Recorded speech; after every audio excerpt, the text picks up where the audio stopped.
Bonjour à tous et bienvenue dans cette nouvelle vidéo de Rina Expertise, la chaîne de l'assurance. Si vous avez vu mes dernières vidéos, vous savez que je vous fais des petits palmarès en ce moment, des top 5. Aujourd'hui j'en ai un nouveau à vous proposer du côté des assurés cette fois. On y va ?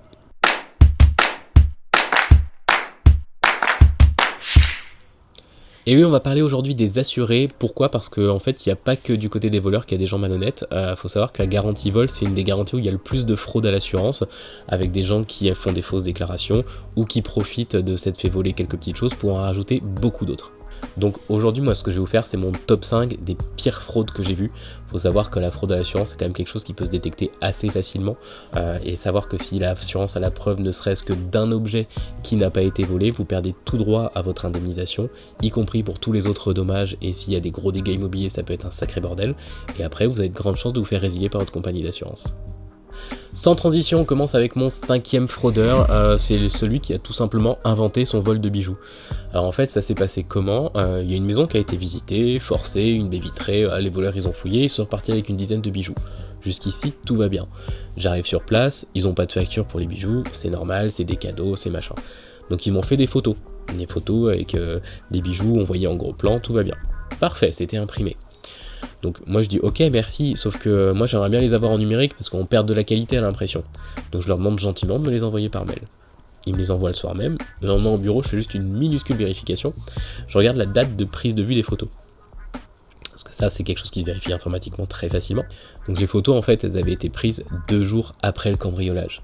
Donc je pense que ce qui s'est passé c'est qu'ils avaient vraiment été visités, leur maison a vraiment été fouillée, mais les bijoux ils les avaient avec eux. Et puis ils se sont dit bah tiens c'est l'occasion de faire une petite liste et d'empocher un peu d'argent.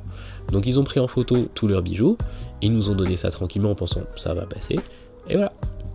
On continue avec mon 4e fraudeur, là c'est celui qui s'est fait voler 2 fois le même objet. Et ouais, il y a des gens qui ont vraiment la poisse, non seulement ils se font cambrioler 2 fois, mais en plus 2 fois la même chose. C'est quand même vachement pas de bol. Donc là comment ça se passe ? Pareil, on est sur une base de cambriolage classique, maison visitée, fouillée, des bijoux volés. Jusqu'ici tout va bien. J'arrive, elle me fait sa liste, il y avait quelques factures, quelques certificats, quelques photos. Parfait, des factures pour les bijoux qui avaient été achetés, des certificats pour les bijoux qui avaient été offerts, des photos pour les bijoux les plus anciens. Jusqu'ici tout va bien. Et donc on commence à discuter parce que ça se passe bien au niveau de l'expertise. Et là la dame elle me raconte que voilà c'est un peu dur pour elle parce que c'est déjà son 2e cambriolage, que le premier c'était il y a moins d'1 an et que ça commence à faire beaucoup. Donc pareil, toujours en discutant, je dis bah voilà, ça s'était passé comment l'expertise la dernière fois ? Elle me raconte bah franchement c'était super bien, ça s'était bien passé. D'ailleurs je me souviens de la personne qui était venue. Pareil, par curiosité, je lui demande bah voilà, vous vous souvenez de qui c'était ? Il dit ouais, pas de problème, j'ai son nom, tout ça, elle me raconte. Sauf que moi le gars c'est quelqu'un que je connaissais et que j'ai revu pas longtemps après sur un autre dossier. Donc on fait ah bah tiens, pareil, on discute à la sortie du dossier, je dis bah tiens, je suis allé chez madame Intel, elle m'a dit qu'elle était cambriolée il y a 1 an et que c'était toi qui avais fait le dossier. Il me fait ouais, je m'en souviens très bien. Et elle s'est fait voler quoi cette fois ? Parce que la dernière fois tous ses bijoux étaient partis. Donc là je lui dis bah pareil, un peu de bijoux, je lui décris rapidement parce que c'était quelques jours après. Et là il stoppe, il fait mais attends, mais ça me dit quelque chose ces bijoux là, enfin c'est ceux-là moi que j'ai indemnisé, c'est ceux-là que j'avais chiffré. Donc là on ressort un peu les vieux dossiers, lui il appelle son cabinet, voilà, on ressort le dossier, on retrouve les photos. Donc en fait comment elle avait fait ? En fait lors de son premier cambriolage, elle avait pas donné tous les justificatifs à l'expert. Elle avait bien prévu les choses, c'est-à-dire qu'elle avait donné pour certains bijoux juste la facture, pour d'autres juste le certificat, et quand elle avait les deux, elle avait gardé le 2e. Ce qui fait que moi quand je suis venu 9 ou 10 mois après, elle avait sûrement plus de bijoux à voler, mais elle a ressorti l'inverse des justificatifs qu'elle avait donnés au premier expert. Et elle pensait tranquillement que ça allait passer. Donc là, c'est pas de bol pour elle, parce que ça aurait pu passer. Il se trouve juste qu'on a discuté et qu'on a trouvé la preuve qu'effectivement, elle avait réclamé 2 fois les choses. On arrive sur le podium de mes plus belles fraudes. Le 3e sur la marche, c'est quelqu'un qui a vraiment pas eu de bol parce que je pense que sa fraude un autre jour, elle aurait pu passer. En fait, je vous raconte un peu ma journée d'expertise. Ce jour-là, j'ai fait 4 expertises dans le même quartier. Un petit quartier résidentiel et 4 fois la même chose. Premier vol, les voleurs ils sont passés par une porte de service en PVC et ils l'ont forcé avec un outil un peu comme une lime en métal. Ça faisait plein de petits points qui étaient en impression sur la porte en PVC, donc c'était assez caractéristique. Et à l'intérieur, ils avaient piqué une tablette, un appareil photo.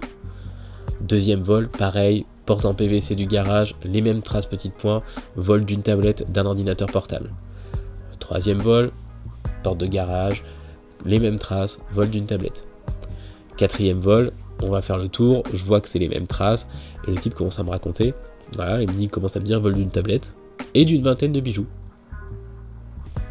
Ok, pourquoi pas? À la limite, les bijoux, ça fait partie du butin classique, pourquoi pas? Jusque-là, j'étais pas trop sceptique. Et là, il me raconte comment ça s'est passé. Il me dit qu'en fait, lui, il était en voyage quand ça s'est passé et que c'est sa femme qui a découvert le vol. Elle est rentrée chez elle, elle a vu que la tablette avait disparu. Mais elle n'a pas vérifié les bijoux. Elle a appelé la police, ils sont venus faire des relevés d'empreintes, tout ça, mais ils n'ont pas regardé si les bijoux avaient disparu. Elle a fait un dépôt de plainte en disant juste une tablette. Et le gars, il est revenu 2 jours après, et là, lui, il s'est rendu compte que les bijoux avaient disparu, et il a fait un dépôt de plainte complémentaire en rajoutant une vingtaine de bijoux. Mais voilà, l'inverse aurait pu être plausible. Mais là, que ce soit madame qui se rende compte uniquement de la tablette, monsieur qui se rende compte du vol des bijoux 2 jours après, franchement, c'était un peu trop gros. Donc moi, clairement, j'y croyais pas à cette histoire. Pour moi, c'était clair que le gars, il était rentré chez lui, il avait vu qu'il n'y avait pas grand-chose qui avait été volé, et il s'est dit qu'il allait en rajouter un peu pour arrondir ses fins de mois. Maintenant, il fallait le prouver. Donc comment j'ai fait par rapport à ça? J'ai tout simplement contacté le commissariat qui était venu sur place. J'ai eu au téléphone le policier qui était venu et qui m'a raconté comment ça s'était passé et qui m'a dit qu'ils avaient bien regardé la première fois si les bijoux avaient disparu ou pas. Et là, je leur ai gentiment demandé de me donner leur rapport d'intervention. Parce que ce qu'il faut savoir quand vous avez la police qui vient chez vous, c'est que ok, vous faites un dépôt de plainte, mais eux ils font aussi un rapport avec ce qu'ils ont fait et vu chez vous, et ils prennent des photos de la fouille et des endroits qui ont été visités. Donc moi, dans le rapport d'intervention que m'a envoyé la police, j'avais une photo de la fouille, et notamment une photo de la boîte à bijoux, où dedans il y en avait un qui était bien pris en photo et qui était clairement identifiable, et qui était dans la liste des bijoux qui étaient déclarés volés.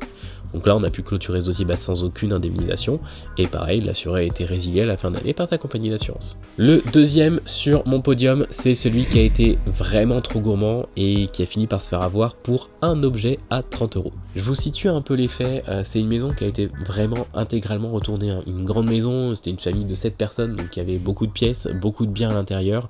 On est en plein mois de juin, ils avaient plusieurs portes, plusieurs choses qui ont été défoncées, la maison intégralement retournée, enfin vraiment un gros sinistre. Au niveau des objets qui ont été dérobés, là c'est pareil, hein. J'avais un inventaire qui était long comme le bras, alors, il n'y avait pas de raton laveur, mais c'était quand même énorme, et on avait des bijoux, on avait de l'informatique, des vêtements neufs qui venaient d'être achetés, pas mal de choses, des chaussures, un peu de tout quoi, mais vraiment une liste, il y avait 200 ou 300 objets qui avaient été volés, donc c'était vraiment un très gros dossier. Donc les gars au final ils en demandaient entre 40 et 50 000 € une fois qu'ils avaient fait la liste de la totalité. Et leur dossier était assez bien ficelé, il y avait un peu de facture, un peu de ticket de caisse, des justificatifs, pas pour tout parce que c'était pas possible, donc voilà, on était sur quelque chose d'assez cohérent. Il y avait quand même 2-3 petites choses qui m'alertaient, moi, c'est que déjà il y avait plusieurs dépôts de plainte, avec à chaque fois plusieurs ajouts. Au final, il y avait 8 ou 9 dépôts de plainte avec des objets à chaque fois rajoutés. Donc ça peut s'expliquer. Quand vous avez vraiment une maison qui est intégralement retournée, le temps de ranger, de voir ce qui a disparu, voilà, ça peut s'expliquer. Après, généralement, les gens, ils rangent tout, ils font la liste de tout, et ils y vont une seule fois. Parce que faire la queue au commissariat, voilà, c'est pas le plus agréable du monde, quoi. L'autre chose qui m'alertait un peu, c'est qu'il y avait quelques objets qui étaient assez inhabituels. Des vêtements neufs, mais pas des vêtements de marque, des vêtements de sport achetés chez Decathlon, des choses comme ça. Généralement, c'est pas des choses qui sont volées. Donc moi, en sortant du rendez-vous, je le sentais pas trop. Maintenant, il fallait que je le prouve. Donc moi, là, je leur avais demandé la liste de tout ce qui avait été dérobé, leurs justificatifs, et également les photos qu'ils avaient prises lors de la découverte du vol, parce qu'ils avaient fait un petit reportage photo dans toutes les pièces de la maison. Donc j'ai reçu un bon gros dossier, et là, j'ai commencé à tout éplucher. Parce que moi, j'étais sûr qu'il y avait une fraude, mais après, il fallait pouvoir le prouver. Donc j'ai appelé tous les vendeurs, tous ceux pour qui j'avais une facture ou un ticket de caisse, j'ai appelé tout le monde, je leur ai expliqué les choses, ils m'ont tous confirmé les achats, que les objets n'avaient pas été retournés, voilà, j'avais pas vraiment d'éléments factuels. J'ai réussi à prouver qu'ils avaient fraudé avec un masque Decathlon à 30 €. Vous voyez les masques de plongée, là, le truc qui ressemble un peu à un Télétubbies, là, voilà, ça coûte une trentaine d'euros. Et ben il y en avait un dans leur liste, ça avait été volé, ça venait d'être acheté le matin même. Et bien sur une des photos de la fouille, où vraiment il y avait tout en bazar, on pouvait voir juste sur un comptoir, un sac Decathlon qui était ouvert et le masque qui était sorti. Donc le masque était toujours là, il était resté, il n'avait pas été volé. Ça avait été fouillé, hein. Moi j'avais pas de doute que ça avait été un gros vol et que ça avait été bien fouillé, mais le masque en tout cas il n'avait pas été pris. Donc avec ce masque là à 30 €, on a pu mettre fin au dossier en disant merci mais vous nous avez fait une fausse déclaration, donc aucun droit à indemnisation. Il y avait pour 10 ou 12 000 € de réparation dans leur maison, donc déjà c'était un gros dossier pour eux, puis vraiment des choses qui ont été dérobées. Donc voilà, c'était pas une bonne journée pour eux. Donc pourquoi je vous raconte cette histoire? C'est pas pour vous dire qu'il faut pas être trop gourmand et que ça peut passer autrement, c'est pas ça du tout le but de cette vidéo. Je vous raconte cette histoire parce que pour moi c'est assez intéressant de voir qu'avec un objet, une seule preuve qu'il y a eu une fraude, vous perdez tout droit à indemnisation. Et pour eux, ça a été dramatique, parce qu'ils avaient vraiment subi un vol. Il y avait vraiment des objets qui avaient été dérobés, et surtout sur les 40-50 000 euros qu'ils réclamaient, il y en avait 12 000 qui étaient juste pour les réparations. Ils avaient eu plusieurs portes fracturées, des dommages au parquet, aux peintures, aux murs, et pour tout ça, ils n'ont rien touché. Ils se sont débrouillés sans leur compagnie d'assurance.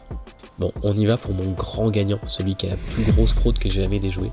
C'est une histoire qui est tellement grosse que ça m'avait fait vraiment halluciner quand je m'étais rendu compte que c'était une fraude. Je vais chez une personne, un homme qui a une quarantaine d'années, qui vit seul dans une maison locataire en pleine campagne, un petit village. Le gars il me dit qu'il vient d'emménager ici, qu'il vient de trouver un boulot, il a des revenus au SMIC, pas de problème. Par contre, il a une passion, c'est le golf. Donc il me raconte qu'il a été toujours à 2 doigts de passer pro, il n'a jamais réussi à passer le cap, mais par contre il a toujours eu des sponsors, des cadeaux de matériel et des sponsors qui l'aidaient à participer à des tournois, à faire des voyages pour essayer de remporter ces tournois. Et il y a certains où il avait gagné un peu d'argent. Alors moi le golf, personnellement j'y connais vraiment rien. Donc il me racontait ça, j'étais ouais ok, ça doit exister, des sponsors, c'est un sport individuel, ok pourquoi pas. Donc il me raconte qu'il s'est fait voler un gros paquet de matériel de golf. Du matériel haut de gamme, de marque, tout ce qui était un peu usé, un peu vieux ou pas trop cher, c'est resté. Donc jusqu'ici pourquoi pas, on se dit le voleur c'est sûrement un golfeur ou quelqu'un qui savait qu'il y avait de la valeur là-bas, qui s'y connaissait et qui a fait son marché. Voilà, jusqu'ici ça passe. Le problème qu'il avait, mon assuré, c'était pour justifier ses achats. Parce que, clairement, avec les revenus qu'il avait, là, il demandait à peu près 20 000 euros de matériel de golf. Voilà, fallait qu'il explique comment il pouvait s'acheter ça. Donc, il avait quelques histoires. Un peu d'argent gagné à tel tournoi, des cadeaux de sponsors, des petites feuilles avec des documents de sponsors qui disent tel bien, tel club, tout ça, qui ont été donnés à telle date. Ok, des attestations. Et quelques photos. Des choses qui étaient achetées sur le bon coin, voilà, pas mal de petites photos, tout ça. Donc lui, le problème qu'il avait, c'était plus pour justifier ses biens. Donc il avait récupéré quelques trucs, quelques documents de sponsors, des photos sur des salons, et puis des attestations de vendeurs du Bon Coin. Donc voilà, ça suffisait pas pour toucher tout ce qu'il demandait, mais il a pu avoir quelques milliers d'euros, de mémoire c'était 7 ou 8 000 euros qu'on a déterminé comme indemnité. 6 mois après, il déclare un deuxième vol. Même endroit, même circonstance, toujours du matériel de golf. Et cette fois, il demande 35 000 euros de matériel acheté sur les 6 derniers mois. Et toujours pas de réel justificatif, que des photos, des documents écrits à la main, pas de facture, aucun achat avec une carte bancaire, aucun achat par chèque, voilà, que des paiements en espèces, d'occasion, des cadeaux, des photos. Donc là la question qui se pose c'est comment il a fait. Comment il a fait en 6 mois. Donc en 6 mois il a dû gagner à peu près 6 000 euros de ses revenus, sachant qu'avec ça il faut qu'il vive aussi. Et plus les 8 000 euros qu'il a touché de son premier vol, comment il fait pour se racheter l'équivalent de 35 000 euros de matériel. Donc là clairement il y avait quelque chose qui n'allait pas. Donc je sors du rendez-vous et je commence à me mettre en mode enquête. Donc je commence à chercher un peu son nom sur internet, je tombe sur des forums de golfeurs, pas des trucs nationaux mais des trucs un peu locaux. Et là je tombe sur des choses assez édifiantes. En fait en reliant un peu tout ce que je trouve à droite à gauche, je retrace un peu le fil et je me rends compte que le gars en fait tous les 6 mois, 9 mois, 1 an, il change d'endroit, il change de boulot et qu'à chaque fois dans chaque région, il fait la même chose. Donc en fait, toutes ces photos que j'avais, c'était que du matériel qui lui appartenait pas, il avait pris ces photos-là en allant chez les gens à droite à gauche. Les attestations du Bon Coin, c'était des faux, qu'il avait rédigés lui-même en prenant les annonces, les vraies annonces publiées par les gens. Et les documents de sponsor que j'avais, c'était des faux. Il avait quelques factures de grandes marques de golf, mais en fait c'était à chaque fois il avait acheté 2-3 matériels bas de gamme, et puis après il rajoutait des choses à la main dessus pour faire croire qu'il avait acheté beaucoup de matériel. Donc en fait le gars il n'y avait rien de vrai dans son histoire. Comment il faisait pour pas se faire griller? C'est qu'à chaque fois qu'il déménageait, qu'il changeait de région, il changeait de compagnie d'assurance. Il disait voilà je déménage, je mets fin à mon contrat, et après il passait à une autre compagnie. Donc à chaque fois il déclarait un vol dans son logement, il était pas trop gourmand donc il en avait un et l'histoire était bien rodée donc ça passait. Et voilà, tous les 6 mois, 9 mois, 1 an, il empochait quelques milliers d'euros en simulant un faux cambriolage. Là il s'est fait avoir parce qu'il a voulu être un peu trop gourmand et qu'il a fait 2 vols trop rapprochés en gardant la même compagnie d'assurance. Après je peux vous dire qu'il a été grillé partout, parce que chez toutes les compagnies d'assurance que j'ai appelées, du coup son nom était revenu, donc après je sais pas comment il a fait pour se rassurer ailleurs. Donc toutes ces histoires-là, je vous les raconte vraiment pour une chose, c'est pour vous déconseiller de tenter des choses de ce genre. La fraude à l'assurance, surtout sur la garantie vol, c'est quelque chose qui est assez facile à détecter et qui est de plus en plus facile avec les évolutions technologiques. Aujourd'hui, les compagnies sont reliées entre elles, on peut faire des historiques, il y a beaucoup de choses, donc aujourd'hui c'est très facile de déjouer une fraude. Et encore une fois, le vol est une garantie où il y a de base beaucoup de fraude, donc les compagnies y font très attention. Si cette vidéo vous a plu, n'hésitez pas à mettre un gros pouce en l'air et à vous abonner. Salut!